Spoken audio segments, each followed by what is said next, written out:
चलिए, रीडिंग सी प्रैक्टिस आज हम आपके साथ स्टार्ट करेंगे।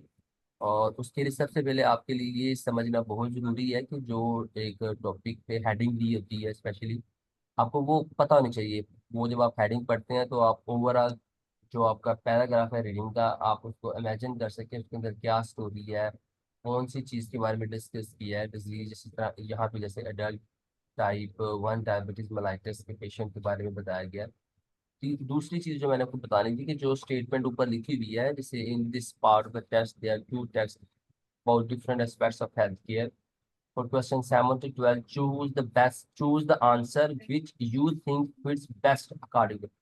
अब ये जो स्टेटमेंट है ना, which you think fits best, ये बड़ी इंपॉर्टेंट है। ठीक है, आपने चारों आंसर्स को पढ़ना है। कुछ लोग होते हैं कि कहते हैं कि आप ना जब ऑप्शन सेलेक्ट कर रहे हैं ना, आपको क्वेश्चन पढ़ा, आपको लगा बी ऑप्शन ज्यादा ठीक मैच कर रहा है तो बी ऑप्शन ठीक कर दिया। ऐसे नहीं करना। आपने जब रियल एग्जाम पेपर अटेम्प्ट करना है तो आपने चारों ऑप्शंस को पढ़ना है, और ऑप्शंस को पढ़ने के बाद जो लगे सबसे बेस्ट है अकॉर्डिंग टू क्वेश्चन, आपने वो करना। ठीक है, और कंप्लीट सर्कल करना है, क्योंकि ये जो आपके बी और सी वाले पेपर है, कंप्यूटर में स्कैन करने हैं। तो अगर आपने सर्कल ठीक नहीं किया होगा, जैसे वो कंप्लीट सर्कल आप देख रहे हैं कि बी को यहाँ पे कंप्लीट सर्कल किया है, ठीक है, इस तरह कंप्लीट सर्कल होना चाहिए, कोई खाली जगह कोई स्पेस नजर नहीं आनी चाहिए, ताकि आपका जो नंबर है वो पूरा आपको मिले सही आंसर पे, आपकी कटिंग ना हो जाए उसके ऊपर। ठीक है, अगर आप सर्कल ठीक नहीं किया हो। चलिए, अब ये एक क्वेश्चन है। ठीक है, सबसे पहले एक क्वेश्चन मैं आपके साथ हल कर देता हूँ ताकि आपको अंडरस्टैंडिंग हो जाए। आपने जब क्वेश्चन अटेम्प्ट करना था तो आपने क्या करना था कि आपने जैसे कि क्वेश्चन के अंदर सबसे पहले आपने टॉपिक क्वेश्चन को पढ़ना था, जैसे in the second paragraph what point does the writer make about the drug. अब यहाँ पे एक ड्रग है, उस ड्रग के बारे में कोई मेन पॉइंट राइटर ने पैराग्राफ 2 के अंदर बनाया है। तो आप जो पैराग्राफ होगा आपके पेपर के अंदर सेकंड के अंदर, आप उसके अंदर जाएंगे। ठीक है, तो सबसे पहले आपने क्या करना था कि आपने पैराग्राफ को समझना था। आपने ऑप्शन पढ़ा, ऑप्शन के अंदर आपको समझ आ गई कि जो ड्रग LM11A31 है, उसके अंदर राइटर ने उसके बारे में क्या मेन पॉइंट बताया गया है, किस मेन चीज़ के बारे में उसने हाईलाइट किया है इस चीज़ को अंदर। ठीक है, तो हम ड्रग को पढ़ने के लिए हम पैराग्राफ जो पढ़ते हैं तो पैराग्राफ हमें डिवाइड करना है। मैंने आपको बताया था कि पैराग्राफ को कोशिश करें कि आप मुख्तलिफ हिस्सों में डिवाइड करें। आपको पढ़ते वक्त आप आइडेंटिफाई कर लें कि ये पैराग्राफ किस चीज़ के बारे में बता रहा है, स्टार्ट में क्या बता रहा है, मिड में क्या बता रहा है, और लास्ट में क्या बता रहा है। तो यहाँ पे हम देखते हैं कि for decade scientist have focused on trying to get rid of harm of future of Alzheimer. जो अल्जीमर डिजीज है तो साइंटिस्ट उससे निजात हासिल करने की कोशिश करें, गेट रिड करने के लिए। स्टिकी प्रोटीन प्लेग, और जो उसके अंदर जो प्रोटीन होती है that they dealt with so well in mice. ठीक है, और इन ये जो चूहे हैं उसके अंदर उन्होंने ठीक काम कर लिया है इसको खत्म करने के अंदर।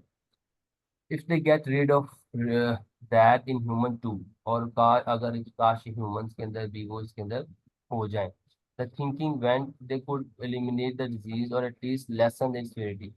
तो ये चीज़ें जो इसके बारे में जो सोचना है वो अभी तक चल रहा है कि यहाँ तो इसको एलिमिनेट कर दिया जाए। ठीक है, और यहाँ इसकी जो डिजीज की सीवियरिटी होती है, जो इसके साइन सिम्टम्स होते हैं, उसके अंदर थोड़ी सी कमी पेशी लाई जाए। ठीक है, कहता है आगे अब कंट्रास्ट कर रहा है, कह रहा है कि एल होएवर। ठीक है, ये जो पहले बात की गई है अब उसके साथ कंट्रास्ट हो रहा है। ठीक है, होएवर डजंट डायरेक्टली अटैक एम्लॉयड। ठीक है, तो जो ड्रग है वो डायरेक्टली एम्लॉयड को अटैक नहीं करती। We are skeptically about what is actually causing Alzheimer disease. ठीक है, हम बहुत मतलब कहते हैं शकी हैं इस चीज़ के बारे में कि जो अल्जीमर डिजीज को कॉज करती है।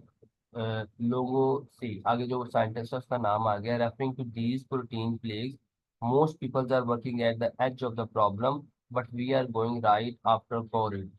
तो जो साइंटिस्ट है वो बता रहे हैं कि बहुत सारे लोग इसके ऊपर काम कर रहे हैं, और वो जो इस पर काम कर रहे हैं वो भी बिल्कुल इस चीज़ के बारे में सोच रहे हैं, लेकिन हम बिल्कुल ठीक जा रहे हैं, but we are going right the core of it. ठीक है, right core of it mean है, इस तरह की जो फ्रेजेस होते हैं इसको आपने समझना है कि इसका मतलब क्या है। तो यहाँ पे वो ये बताना चाह रहे हैं कि हम जो इस ड्रग को ट्रीट, इस बीमारी को ट्रीट करने के लिए काम कर रहे हैं वो बिल्कुल ठीक कर रहे हैं। कहता है कि जो ड्रग है isn't design to eliminate every is not design to eliminate every clump of amyloid, वो इस तरह डिजाइन नहीं हुई कि वो हर चीज को उसमें से खत्म कर सके, but rather to keep brain cell strong, और इसके बरक्स ये है कि वो जो ब्रेन सेल्स हैं उसको मजबूत करेंगे, ठीक है।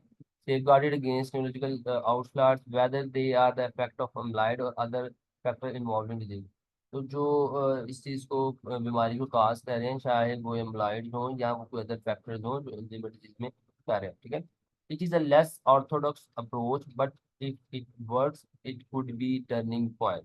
कहता है कि ये बहुत ज्यादा जो ऑर्थोडॉक्स होती है, जो होलिस्टिक अप्रोच होती है but it work if it could be turning point, ठीक है। तो अगर ये काम करती है, ये जो हम यूज कर रहे हैं ड्रग, तो ये एक रेवोल्यूशन होगी रिसर्च के अंदर, तो चेंज करने के लिए हेल्प अदा करेगी। अब मैंने ये टेक्स्ट आपके सामने पढ़ लिया, ठीक है। उसके बाद आपने ऑप्शंस को समझना। ऑप्शंस को समझने के लिए मैंने लास्ट टाइम शायद बताया कि नहीं बताया, लेकिन आज आप इसको क्लियर समझने के जो ऑप्शंस उन्होंने दिए होते हैं ना आपको, उसको अपने आसान लफ्जों में अपने लिए समझना है कि ये मतलब इसका क्या बन रहा है, अकॉर्डिंग टू क्वेश्चन को मद्देनजर रखते हुए आपने इसके मतलब को समझ लिया कि ए के अंदर बताना क्या चाह रहा है। जैसे ए के अंदर इधर लिखा हुआ है it is effective even in the most severe cases, ठीक है। इसका मतलब है कि ये it works well including severe cases में, अगर कोई अल्जीमर के सीवियर केस हो रहे हो तो ये उस दौरान भी ठीक तरह काम करती है ये ड्रग, ठीक है। फिर कहता है कि it has resulted from completed research into amyloids, ठीक है। ये उसके बाद it is a product of previous research into amyloids, ठीक है। तो इसका मतलब ये कि जो रिसर्च पहले कभी एम्लाइड्स की हो गई है, तो ये उसके रिजल्ट में ये चीजें बनाई गई है, ठीक है। तीसरा, it works regardless of the actual cause of the disease, ठीक है। तो कहता है it works irrespectively of what causes disease, मतलब जब ये काम करती है ये चीज नहीं देखती कि ये अल्जीमर डिजीज से है या किसी और चीज से है, ये फिर भी काम करती है ये दवाई जो है ना ब्रेन सेल्स को स्ट्रॉन्ग, या जो ड्रग का इफेक्ट है वो फिर भी होता है, चाहे वो अल्जीमर की वजह से बीमारी हो या चाहे वो कुछ और हो रहा हो। It does, फिर कहता है it provides little protection against other neurological disease. It does not really help with other neurological disease। तो डी का जो आसान लफ्जों में मतलब ये है कि ये जो दूसरी बीमारियां होती हैं न्यूरोलॉजिकल डिजीज होती हैं ये उसके अंदर हेल्प आउट नहीं करती। अब ये चार ऑप्शंस आपको समझ आ गए, ठीक है। आपने पैराग्राफ स्ट्रक्चर को भी समझ लिया। अब आप में से हमारे पास इस वक्त तीन स्टूडेंट्स हैं, तो तीन स्टूडेंट में से सिस्टर फैंसी आप मुझे बताएं कि ये इसमें से कौन सा आंसर ठीक होगा। जो LM11A31 ड्रग है, वो उसके बारे में राइटर ने क्या पॉइंट बताया है, ठीक है। कि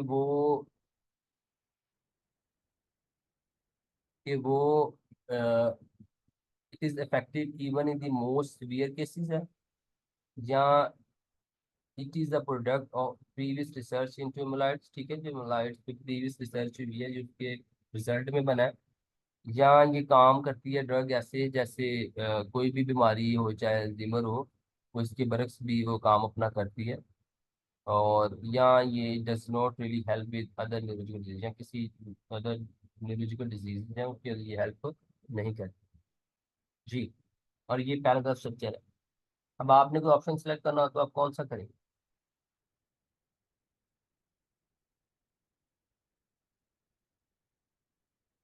hello, are you there?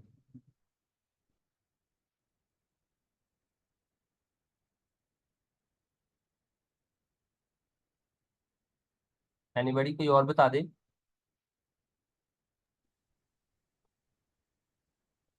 Ji sister. Hello. हाँ जी। जी सिस्टर, पैराग्राफ स्ट्रक्चर आपने सुन लिया कि स्टार्ट में उसने ड्रग की बारे में बताया गया, उसके बारे में क्या हुआ है, माइस में उसने क्या किया है, इंसानों में क्या करना चाहिए था, और ये ड्रग करती क्या है, ठीक है। फिर इसकी ड्रग के बारे में लोगों ने क्या किया और हमने क्या किया है, और फिर ये कुछ थोड़ा सा उसने उसके बारे में बताया कि ये ऐसे डिज़ाइन की गई है कि जो प्लम्प है उसको एलिमिनेट करें, but rather to keep brain cells strong, और whether they are affect light or other factor involved। Actually जी। सर मेरे में यहाँ पे क्लियर। हाँ जी। जी हाँ जी, आपने अब एलिमिनेट करना है, आपने ऑप्शंस को पढ़ना है और ऑप्शन जी को सर। हाँ जी।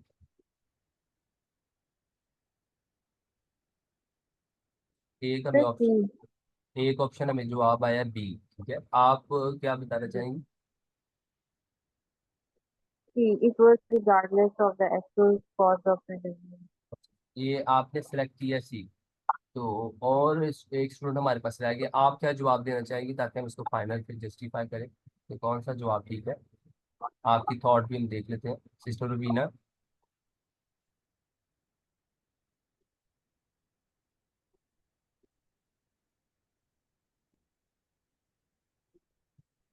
चले सिस्टर फैंसी, आप जस्टिफाई करें कि अगर आपने ये सी जवाब सेलेक्ट किया है जो कि ठीक भी है, तो ये ठीक क्यों है? कौन सी स्टेटमेंट है जो इसको तो ठीक करती है?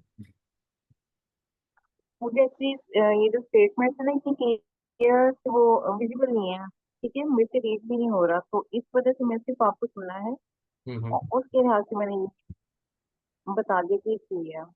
अच्छा, तो अभी विजिबल हो रहा है, पढ़ा जा रहा है, देखिए थोड़ा सा। नहीं,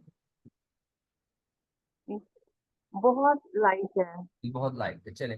तो जो पहली स्टेटमेंट थी ना, it is effective even in the most severe cases. तो ये तो वो कह रहा है कि चाहे कुछ भी हो, ये जो चीज है ना, ये बहुत इफेक्टिव है सीवियर केसेस में। लेकिन यहाँ पे वो कहता है कि if they could get rid of what of that human to. ठीक है, तो जहाँ पे इफ बात आ जाती है वहां पे डाउटफुल होता है कि ये चीज इफेक्ट कर सकती है या नहीं इफेक्ट कर सकती है, ये कंफर्म नहीं है। तो एक तो ये चीज है कि ये जो ड्रग है LM11A31, ये जो ड्रग है, ये 100% जो है ना इफेक्टिव नहीं है सीवियर केसेस के अंदर। ये चीज मेंशन नहीं थी पैराग्राफ के अंदर। ठीक है, क्लियरली मेंशन नहीं थी, उन्होंने डाउटफुल सिचुएशन में बताया कि इस सिचुएशन के अंदर इफेक्ट शायद कर सके। ठीक है, और दूसरी चीज थी, it is a product of previous research in human. ठीक है, तो ये भी बात हम देख सकते हैं कि ये ड्रग के बारे में उन्होंने बात तो की है उस एम्बुलाइड के बारे में, लेकिन इसको ये नहीं बताया कि हमने पहले इसके ऊपर जो रिसर्च की थी तो उस एम्बुलाइड के ऊपर, तो उसके बाद ये जो है ना ड्रग बनी है। नहीं, ऐसा नहीं कहा उन्होंने। उन्होंने इस जगह पे किसी भी जगह पे इस चीज को मेंशन नहीं किया, बस उन्होंने एक जगह पे ये मेंशन जरूर किया है कि जो LM11A31 है isn't design to eliminate every clump of amyloid. बल्कि वो तो कह रहा है कि ये इस तरह डिजाइन ही नहीं हुई कि ये जो एम्बुलाइड के क्लम्प होते हैं ब्रेन के अंदर, ये उनको रिमूव कर सके। ठीक है, तो जो हमारा थर्ड आ जाता है हम्म। सी, वो ऑप्शन क्यों ठीक था? क्योंकि यहाँ पे हम देखते हैं क्लियरली इसमें लिखा हुआ है कि safeguarding against neurological outlet, whether they are the effects of amyloid or other factor involved in Alzheimer's disease। तो ये ऊपर क्वेश्चन में कहा था it work regardless of the actual cause of the disease. ठीक है, तो यहाँ पे वो क्लियरली बता रहा है कि whether they are the effect of amyloid. ये जो सेकंड लास्ट लाइन है, अगर किसी को नजर आ रहा, तो यहाँ पे क्लियर लिखा हुआ है कि whether they are effect of amyloid और अदर फैक्टर्स। ठीक है, तो ये सिनोनिमस लैंग्वेज है रिगार्डलेस की। ठीक है, मैंने आपको बताया था कि जो आपके कीवर्ड्स होते हैं जो आपने आसान लफ्जों में डिफाइन करना है, उसकी सिनोनिमस लैंग्वेज नीचे कहीं लिखी होती है जो आपने मैच करनी होती है। जब आप अपना ऑप्शन मैच करते हैं तो आपकी सिनोनिमस लैंग्वेज का कीवर्ड आपको नीचे नजर आना चाहिए। तो यहाँ पे क्लियरली देखें लिखा हुआ है कि whether they are effect of amyloid और अदर फैक्टर। ठीक है, या वो एमोलाइड या किसी और फैक्टर जो कि जीनों इन्वॉल्व है, इधर उन्होंने यही बताया कि it work regardless of the actual cause of the disease. ठीक है, तो ये हो गया हमारा एक क्वेश्चन। अब सेकंड क्वेश्चन, ये आपको नजर आ रहा है सारे स्टूडेंट्स को? मुझे दोबारा बताएं, अदरवाइज फिर इसको मैं थोड़ा सा कुछ क्लियर करूंगा आपके लिए। तो थोड़ा सा करते हैं, मुझे बिल्कुल क्लियर नहीं हो रहा कि पता नहीं चलता, मैं सिर्फ आपको सुन रही हूँ। अभी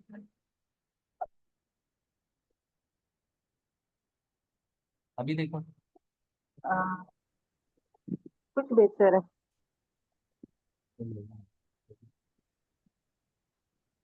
चलिए इसका हम क्वेश्चन चेंज कर लेते हैं। तो okay,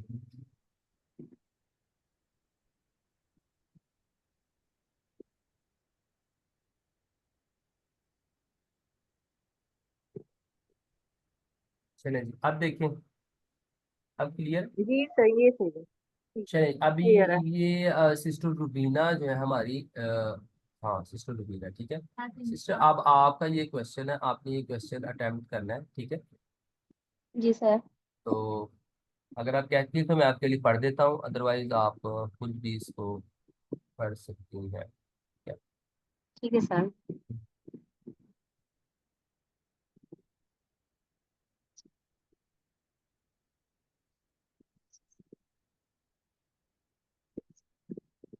सबसे पहले क्वेश्चन है कि in the first paragraph what aspect of diabetic mellitus is highlight.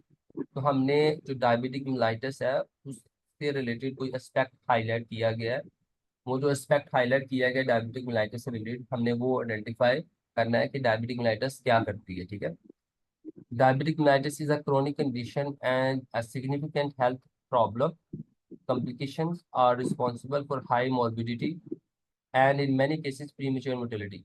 तो सबसे पहले तो वो डिफाइन कर रहा है डायबिटिक मेलाइटिस को, क्रोनिक कंडीशन है और उसे जो कॉम्प्लिकेशन जो कॉम्प्लिकेशन होती हैं are responsible for high mobility. अगर कॉम्प्लिकेशन हो जाए डायबिटिक मेलाइटिस के साथ तो उसके साथ जो इंसान है वो अपनी बहुत ही बुरी हालत में पहुंच सकता है और बाज़ बात इससे प्री मेच्योर मोर्टेलिटी डेथ भी हो जाती है, ठीक है। Type 1 diabetic mellitus has an early onset and insulin injection is an integral part, ठीक है। तो जो टाइप 1 डायबिटीज़ है वो बहुत जल्दी अर्ली एज में होता है और उसकी सबसे बेस्ट ट्रीटमेंट यही है कि उसमें इंसुलिन स्टार्ट कर दी जाए। The onset of diabetic mellitus generate various biological and psychological changes। कि जो डायबिटिक मेलाइटिस होता है तो उसके साथ बॉडी के अंदर बहुत सारे बायोलॉजिकल एंड साइकोलॉजिकल चेंजेस आती हैं, ठीक है। Force patient to face complicated challenges, ठीक है। जो चैलेंजेस जैसे कॉम्प्लिकेशन होती हैं वो चैलेंजेस फेस करने पड़ते हैं, such as maintaining optimal physical health, managing their condition and dealing with possible comorbidities and unpredictable symptoms, ठीक है। तो जो चैलेंजेस आते हैं उसमें क्या होता है कि आपकी जो फिजिकल हेल्थ है वो आप ऑप्टिमली इसको रख पाते, आपको अपनी कंडीशन मैनेज करने में प्रॉब्लम होती है और बहुत सारी जो कोमॉर्बिडिटीज होती हैं जैसे हाइपरटेंशन है या कोई और चीज़ के साथ और अनप्रेडिक्टेबल सिम्टम्स हैं वो आपको मैनेज करना मुश्किल होता है। कहता है as a chronic condition diabetic mellitus demand radical changes, ठीक है। अगर डायबिटिक मेलाइटिस हो तो that demand radical changes in lifestyle in order for the patient to achieve effective adjustment. तो डायबिटिक मेलाइटिस क्या करती है, वजह से क्या होता है कि आपको अपनी जिंदगी के अंदर बहुत सारी चेंजेस लानी पड़ती हैं ताकि आप उसको अच्छे तरीके से मैनेज कर सकें, ठीक है। तो ये हमने पैराग्राफ स्ट्रक्चर पढ़ लिया। अगला टास्क हमारा क्या होता है कि हमें ऑप्शंस को समझना होता है। तो ये आपके ऑप्शन होंगे, ठीक है। जैसे मैंने आपको बताया था कि इसको आसान लफ्जों में समझ लें। तो जो ऑप्शन ए है वो बता रहा है कि the demanding treatment regime is entitles, ठीक है। तो जो डिफिकल्टी और चैलेंजिंग आती है टेस्ट आते हैं ट्रीट करने में वो the extend of problem it causes society. जो काफ़ी ज़्यादा इसका जो रेंज है या जो प्रॉब्लम ये सोसाइटी के अंदर कॉज करती है और the degree of destruction it brings to patient's life. Diabetic mellitus क्या करती है कि या तो जो पेशेंट्स की नॉर्मल लाइफ होती है उसके अंदर डिस्ट्रप्शन आ जाती है, उसके अंदर चेंजेस आ जाती हैं और the severity of medical and complication it can lead to. यहाँ ये बहुत सारा जो बीमारी होती है उसकी जो एक्सट्रीम हद होती है जो उसके अंदर मेन डिफिकल्टीज होती हैं बहुत ज़्यादा ये उसकी तरफ लेके जाती है। तो ये हो गया आपके चार ऑप्शंस। अब आपके पास ये पैराग्राफ है, आपने बताना है सिस्टर रुबीना ने कि कौन सा ऑप्शन ठीक है और जस्टिफाई करना है कि वो ठीक क्यों है।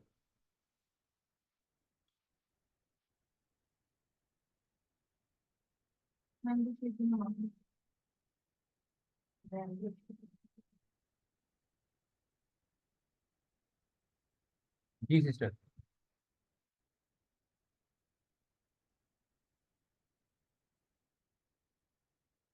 और बाकी स्टूडेंट भी इसको साथ पढ़ें और अगर कोई टेक्स्ट करना चाहता है तो अपना मैसेज टेक्स्ट कर दे मुझे जवाब।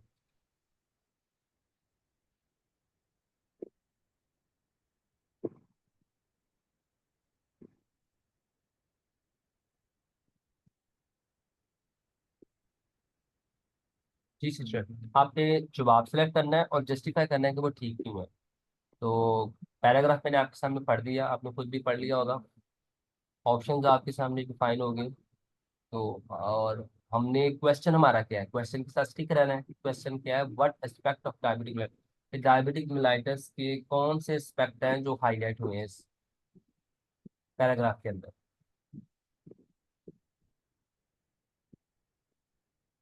सर इसमें कॉम्प्लिकेशंस बताई गई हैं ओके।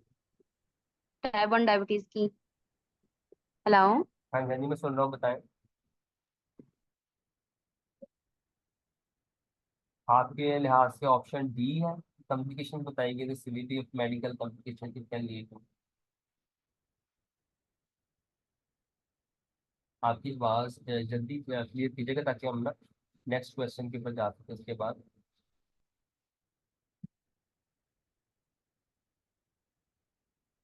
अच्छा, तो कुछ स्टूडेंट्स का मुझे मैसेज भी आया है कि जिन्होंने ऑप्शन बी बता रहे हैं और एक स्टूडेंट मुझे ऑप्शन सी बता रहे हैं, ठीक है। तो जब सबसे पहले जिन स्टूडेंट ने ऑप्शन बी सिलेक्ट किया है, मैं उनसे रिक्वेस्ट करूंगा कि वो उसको जस्टिफाई करे कि ऑप्शन बी ठीक क्यों है। जिसका मतलब है ऑप्शन में कहा गया था extend of the problem it cause society, it causes society. कौन से सेंटेंसेस हैं जो ये जस्टिफाई कर रहे हैं कि ऑप्शन बी ठीक है।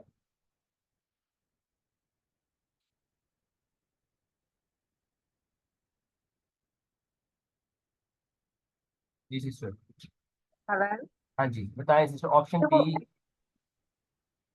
देखो, जी जी, स्टार्टिंग में ना जैसे diabetes mellitus chronic condition and significant public health problem. हाँ हाँ। तो इस चीज को जो मेरी फ्रेंड इस चीज को वो क्लिक कर रही थी कि मतलब पब्लिक हेल्थ प्रॉब्लम है ना ये।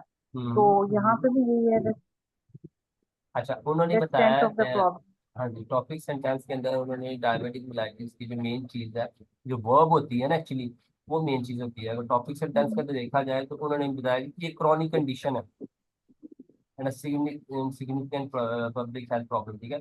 तो पब्लिक प्रॉब्लम जो है, जो सोसाइटी कहता है, आगे जो ऑप्शन है, ऑप्शन के कीवर्ड्स हम देखते हैं। ऑप्शन के कीवर्ड्स कह रहे हैं the extend of the problem it cause to society. Extend होता है कि मतलब फॉर एग्जांपल एक चीज शुरू हुई, फॉर एग्जांपल सोसाइटी के अंदर सबसे पहले कह रहे हैं कि जी जैसे एक बात है कि जी लाइट नहीं आ रही थी, ठीक है, एक प्रॉब्लम हुई। और अब वो प्रॉब्लम इतनी बढ़ती जा रही है कि वो ट्रांसफार्मर उड़ गया है और गैस भी चली गई है, ठीक है, लोग दो दो तीन। तो ये क्या है कि प्रॉब्लम्स बढ़ रही हैं, एक्सटेंड हो रही हैं, ठीक है। तो अगर हम देखें कि और पैराग्राफ के अंदर उन्होंने सोसाइटी के अंदर जो प्रॉब्लम्स होती हैं डायबिटीज मेलाइटिस की वजह से, कि लोगों का जो खाना पीना होता है वो डिस्ट्रक्शन हो जाती है, लोग पार्टीज में नहीं जाते, ठीक है, डायबिटीज मेलाइटिस की वजह से। तो इस तरह की जो प्रॉब्लम्स हैं, जो हेल्दी लाइफस्टाइल है जो मेंटेन नहीं रख पाते और बहुत ज़्यादा मोटे हो जाते हैं या इस तरह की चीज़ें, तो इस तरह के कोई एस्पेक्ट्स उन्होंने हाईलाइट नहीं किए कि सोसाइटी के अंदर प्रॉब्लम्स क्या आती हैं। उन्होंने सिर्फ ये एक एक सेंटेंस में बताया, एक डिक्शनरी में बताया कि ये क्रॉनिक कंडीशन है और एक पब्लिक हेल्थ प्रॉब्लम है। उसके बाद नीचे पैराग्राफ में कहीं भी जस्टिफाई नहीं किया कि ये सोसाइटी के अंदर प्रॉब्लम्स क्या क्या करती हैं। उसके बाद साथ ही उन्होंने बता दिया है कि अगर कॉम्प्लिकेशंस हो डायबिटिक मेलाइटिस की, तो उससे मोर्बिडिटी हाई होती है, उससे डिजीजेज ज़्यादा हो जाती है, ठीक है, और प्री मेच्योर मोर्टेलिटी हो जाती है, ठीक है। ये उन्होंने एक मेडिकल एक्सपेक्ट बताया। लेकिन ये सोसाइटी के अंदर ये प्रॉब्लम करती हैं क्या, ये चीज़ें नहीं बताई। फिर आगे डायबिटीज वन की उसने ट्रीटमेंट में स्टार्ट कर दिया उसने, उसके साथ जो कॉम्प्लिकेशन होती हैं वो बता दी हैं, ठीक है। लेकिन सोसाइटी के अंदर क्या प्रॉब्लम्स होती हैं ये नहीं इसके अंदर बताएगा, तो इसलिए ऑप्शन बी हमारा रॉन्ग है। ओके, और नेक्स्ट हमारे पास एक सिस्टर है जिन्होंने बताया हुआ है option C. Option D sister Rubina ने बताया, तो उसको मैं इस तरह बता देता हूँ कि the severity of medical complication it can lead to. देखें, हम मेडिकल प्रोफेशनलिस्ट हैं, हमें एक चीज तो हमारे ध्यान में देखें जो कीवर्ड्स होते हैं ना, जब ऑप्शन का तरीके होते हैं हमें उसे समझना है कि इसका मतलब क्या बनता है। अब severity of medical complication it can lead to का मतलब है कि फॉर एग्जाम्पल डायबिटिक मेलाइटिस से जैसे पहले फुट अल्सर होता है ना, तो फुट अल्सर की कॉम्प्लिकेशन क्या है, निक्रोसिस, ठीक है, आप गैंग्रीन कह सकती हैं। अगर एक डायबिटिक मेलाइटिस का एस्पेक्ट बताया जाए तो वो ये इस तरह बताया जाएगा कि एक डायबिटिक मेलाइटिस है तो उसके साथ अगर फुट अल्सर हो रहा है, अब वो फुट अल्सर की जो सिवियरिटी है कॉम्प्लिकेशन के अंदर मेडिकल कॉम्प्लिकेशन वो क्या हो सकती है, कैन लीड टू कि वो अगर जो डायबिटिक फुट है उसको ट्रीट ना किया जाए तो वो गैंग्रीन बन सकता है, या वो कह लें कि उसके अंदर निक्रोसिस हो सकती है या एम्पुटेशन हो सकती है। इसलिए एक complication it can lead two diabetes की। इस तरह की जो कॉम्प्लिकेशंस आप मुझे बताएं, कोई पैराग्राफ के अंदर लिखी हुई है कि एक डायबिटिक मेलाइटिस के साथ इस तरह की जो कॉम्प्लिकेशन, कोई भी कॉम्प्लिकेशन हो सकती है जो वो किस हद तक जा सकती है। किसी भी कॉम्प्लिकेशन को इतना डिटेल में बताया कि ये जो कॉम्प्लिकेशन है इसके साथ क्या क्या नुकसान हो सकता है। अगर कॉम्प्लिकेशंस को देखा भी जाए तो यहाँ पे सिर्फ उन्होंने ये बताया है कि the onset of the various biological and psycho changes and may patient complicate face to complicated challenges. ठीक है, जो यहाँ पे कॉम्प्लिकेट चैलेंजेस लिखा है, नीचे मेडिकल कॉम्प्लिकेशन लिखा है, ये कीवर्ड्स हैं। देखिए जो मेडिकल कॉम्प्लिकेशंस हैं और कॉम्प्लिकेटेड चैलेंजेस हैं, ये टोटली डिफरेंट चीज हो जाएगी। अब मेडिकल के अंदर पेशेंट जो है वो ठीक है, वो उसके अंदर क्या चेंजेस आ जाती है कि पेशेंट की जो ट्रीटमेंट है वो ठीक नहीं होती। ठीक है, पेशेंट डायबिटीज जो होती है वो ठीक नहीं होती। ठीक है, तो इस तरह की कोई भी चीज नीचे हाईलाइट नहीं की, तो डी ऑप्शन भी ठीक नहीं होगा। अब मैं लास्ट में सिस्टर हमारी हैं, सिस्टर नबीला, मैं सिस्टर नबीला से रिक्वेस्ट करूंगा कि वो अगर सी ऑप्शन ठीक है, उनका ऑप्शन था सी, तो वो जस्टिफाई करके बताए कि सी ऑप्शन ठीक क्यों है। सिस्टर नबीला,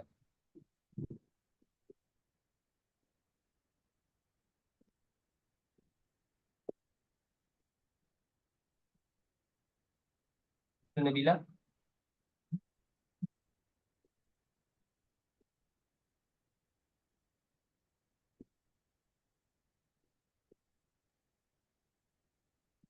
हेलो,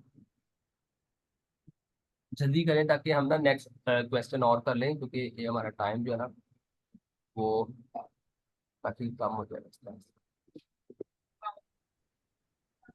क्या बोला है, आई एम ऑन ड्यूटी, चले। अच्छा वो ड्यूटी में है। तो ठीक है, हम ऑप्शन सी अगर सिलेक्ट करेंगे तो वो सी क्यों सिलेक्ट करेंगे। ए तो ये है कि जी मैं आपको बताऊं तो डिमांडिंग ट्रीटमेंट, कि हमें ये इसमें पैराग्राफ में कहीं नहीं लिखा हुआ कि डायबिटीज के लिए फॉर एग्जांपल अगर एक इंसुलिन ट्रीटमेंट के बारे में जिक्र हुआ है, तो उसके अलावा और भी बताया जाए कि जी डायबिटीज के लिए ये नई थेरापीज आई हैं या इसकी डिमांड ज्यादा बढ़ रही है, इस चीज का जिक्र नहीं है। ठीक है, ए ऑप्शन भी हमारा रॉन्ग है, बी को मैंने भी गलत कर दिया, डी को भी मैंने गलत, सी ठीक क्यों है, क्योंकि लास्ट में जब हम देखते हैं तो यहाँ पे लिखा हुआ है कि diabetic mellitus demand radical changes in lifestyle. ठीक है, तो ये कॉज एंड इफेक्ट वाला क्वेश्चन है कि चेंजेस लाइफस्टाइल में कब करनी पड़ती हैं, जब आपकी लाइफस्टाइल में कोई डिस्ट्रप्शन आती है या आपकी लाइफस्टाइल डिस्टर्ब होती है। कहता है कि diabetic mellitus demand radical changes in lifestyle in order of the patient to achieve effective adjustment. अगर वो अच्छी जिंदगी गुजारना चाहता है तो उसको अपनी लाइफ के अंदर चेंजेस लाना पड़ेंगे। ठीक है, तो चेंजेस कब लानी पड़ती हैं, the degree of deception it brings to patient's life, जब पेशेंट्स की जो लाइफ है उसके अंदर डिसेप्शन आती है। जब हमने शुरू में भी ये पढ़ा है कि उसकी जो such as maintaining optimal physical health. ठीक है, तो अपनी वो ऑप्टिकल फिजिकल हेल्थ मेंटेन नहीं कर पाता, तो उसकी जो लाइफ है उसके अंदर चेंजेस आ जाती है। तो डायबिटिक मेलाइटिस के साथ क्या होता है कि आप जो पेशेंट्स की लाइफ होती है उसके अंदर चेंजेस आ जाती है। ये सी ऑप्शन हमारा ठीक था, वेरी गुड, मैनेजिंग कंडीशन। ठीक है, तो जो ऑप्शन था, जो मेन इसका ये था कि जो इसको कॉज एंड इफेक्ट कहते हैं, उसमें ये आता है कि diabetic mellitus demands radical changes in life style. ठीक है, तो चेंजेस कब करनी पड़ती हैं, जब आपकी लाइफ में कोई डिस्ट्रप्शन आती है। तो ये जो मैंने आपको कॉज एंड इफेक्ट बताया हुआ है कि कोई एक चीज होगी तो उसके साथ ये इफेक्ट आ सकता है, ये वो वाला क्वेश्चन था, अगर आपको याद हो।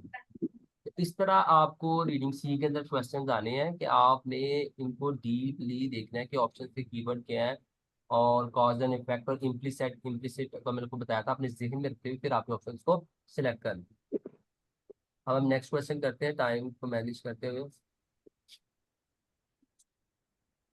चलिए, अब हम ये क्वेश्चन करेंगे सिस्टर बीना से। नबी के बाद सिस्टर पैंसी, आप ये क्वेश्चन कीजिए, तो नबीना सिस्टर बिजी है, वो वैसे अपना जवाब हमारे से शेयर कर लेंगी, लेकिन हम ये क्वेश्चन अब करते हैं। ठीक है, अब इसमें क्या है कि क्वेश्चन क्या है कि the writer see one benefit of biopsychosocial approach.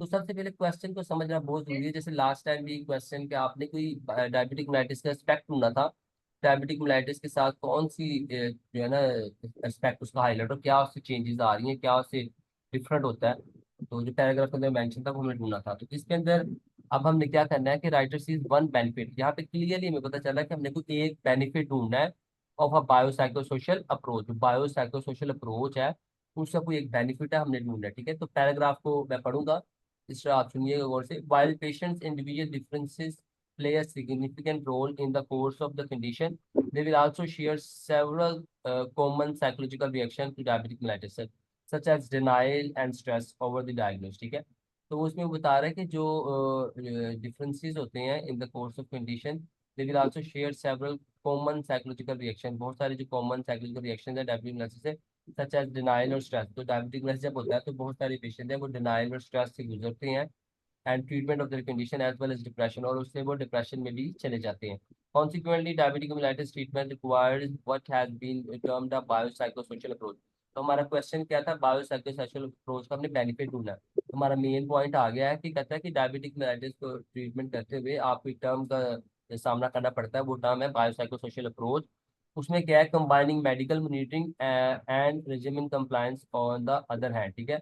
जो मेडिकल मॉनिटरिंग हम करते हैं और जो जो मेडिसिन चल रही होती है उसको हमने कंप्लायंस में करना होता है। And psychological intervention on the other, ठीक है। और दूसरी जो एक इंटरवेंशन होती है वो होती है psychological intervention on the other. एक साइड पे हमने उसकी मेडिकल मॉनिटरिंग करनी होती है और जो उसको मेडिसिन मिल रही है वो फॉलो करनी होती है, और दूसरी तरफ अपने साइकोलॉजिकल इंटरवेंशन करनी होती है ताकि जो पेशेंट है वो उसके इम्प्रूवमेंट आ सके। अब जो साइकोसोशल जो है उस साइकोलॉजिकल इंटरवेंशन है, मैं आगे बता रहा है कि group therapy for patient with physical illness is based on the model and has been widely used in applied clinical research and practice.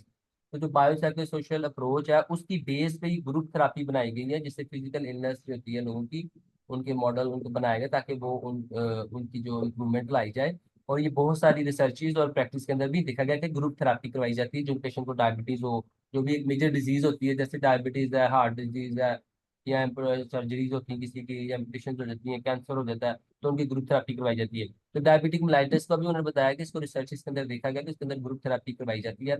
उसमें होता क्या है कि it has been use both for its effectiveness, और इसको इसलिए भी use किया जाता है क्योंकि ये इफेक्टिव बहुत ज्यादा है, और ये थेराप्यूटिक अप्रोच है। एक तो ये थेराप्यूटिक अप्रोच है और इसका इफेक्ट बहुत ज्यादा है।